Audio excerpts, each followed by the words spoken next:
friendship lies everywhere. My friend Nadia was the deputy head of the international department there, and she always kept me busy with work. One day, she called and said, "Can you come over to my office? I have an offer you can't refuse." So I went. Nadia looked content. It meant that she had something special for me. Then she said, "There's an interesting project. Kama himself will be putting on a Polish play with Polish actors in Warsaw." Kama was a popular Moscow theater director known for his innovations. She continued. "Rehearsals will be in English. That is why they will need a translator. Would you like to join?" Needless to say that my answer was yes. I was more than excited to go to Poland, and this would have been my first visit abroad. In the Soviet Union, international travel was a rare and heavily controlled privilege, limited mostly to official delegations and highly trusted individuals. And that trip felt like opening a door to a whole new world, and more than that.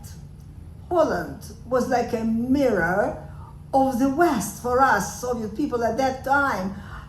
It was like having a glimpse into the Western lifestyle and consumer goods that we couldn't get otherwise.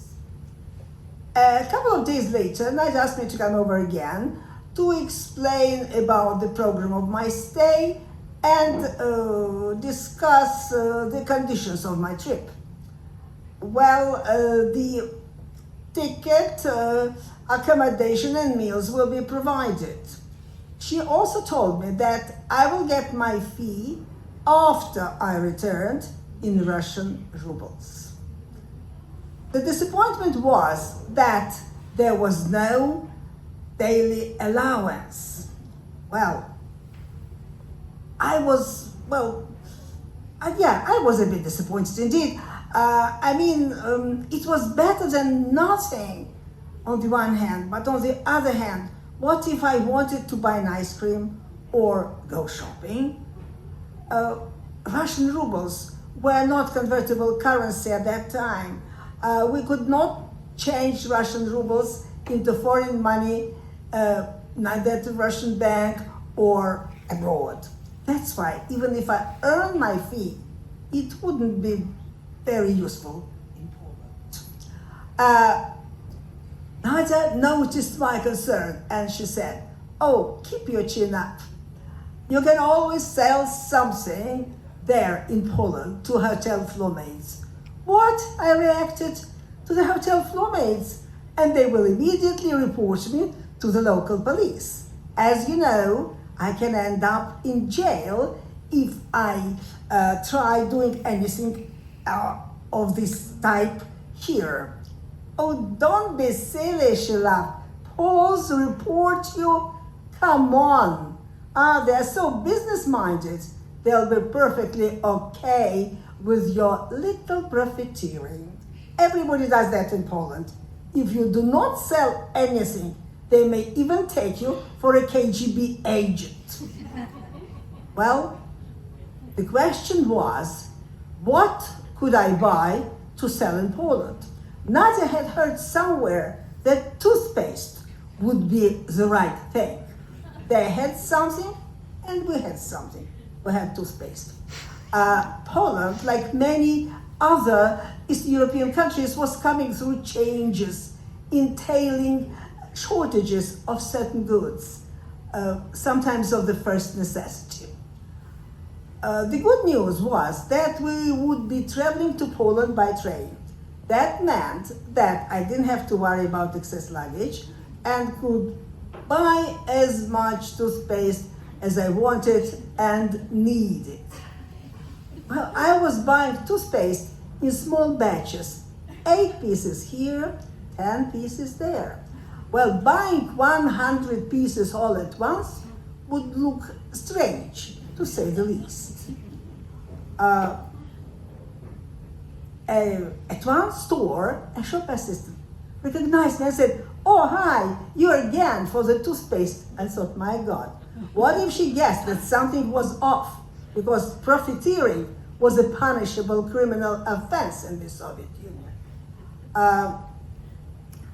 I quickly explained that my cousin who lived in another city asked me for this very brand, and I was buying it for him.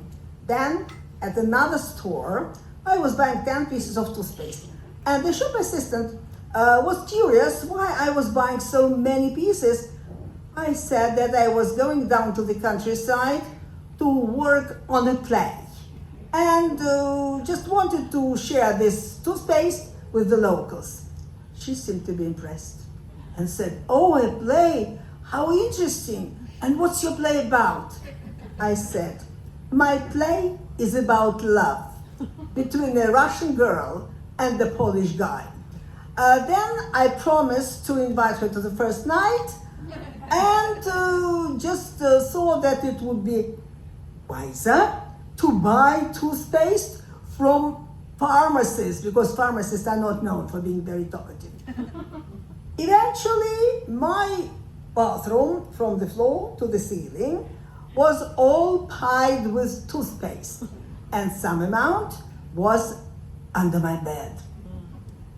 I was just running through what I could buy if I actually sold that toothpaste and get some cash.